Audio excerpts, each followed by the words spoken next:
গত 15 বছরের বঞ্চনা, অত্যাচার এবং অপশাসনের বিরুদ্ধে সাধারণ মানুষের পঞ্জীভূত ক্ষোভ ও আবেগকে সঙ্গী করে ঝাড়গ্রামের শিলদা বাজারে মহাসমারোহে পালিত হয় বিজেপির বিজয় উৎসব।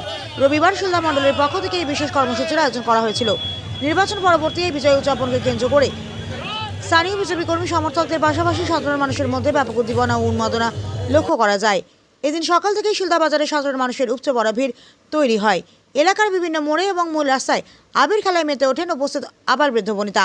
চারদিক থেকে আসা জয়শ্রীরাম ধ্বনি ও উল্লাসের মধ্য দিয়ে গোটা এলাকা এক উৎসবমুখর চেহারা নেয়। দলীয় কর্মী থেকে শুরু করে সাধারণ মানুষ একে অপরকে আবির মাখিয়ে মিষ্টিমুখ করিয়ে জয়ের আনন্দ ভাগ করে নেন।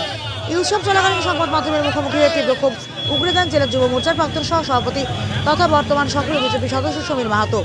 তিনি স্পষ্ট ভাষায় বলেন যে বিগত 15 বছর ধরে তৃণমূল কংগ্রেস সাধারণ মানুষের উপর যে বঞ্চনা অত্যাচার চালিয়েছে, আজ মানুষের মনে তারই ক্ষোভ ও আবেগের বহিঃপ্রকাশ করেছে। সেই আবেগকে পাথেয় করে শিলদা বাজারে মানুষের এই স্বতঃস্ফূর্ত ঢল নেমেছে বলে তিনি দাবি করেন। বিজয় উৎসবের অংশ হিসেবে এরপর একটি বিশাল মিছিল শিলদা বাজারের প্রধান রাস্তা পরিক্রমা করে। মিছিলে দলীয় পতাকা হাতে প্রচুর সংখ্যক মহিলা এবং যুবকদের উপস্থিতি ছিল চোখে পড়ার মতো। কোনো রকম অপ্রীতিকর ঘটনা বা উত্তেজনা ছাড়াই অত্যন্ত পিসফুল বা শান্তিপূর্ণভাবে এবং উৎসবের মেজাজে এই পুরো কর্মসূচি সম্পন্ন হয়।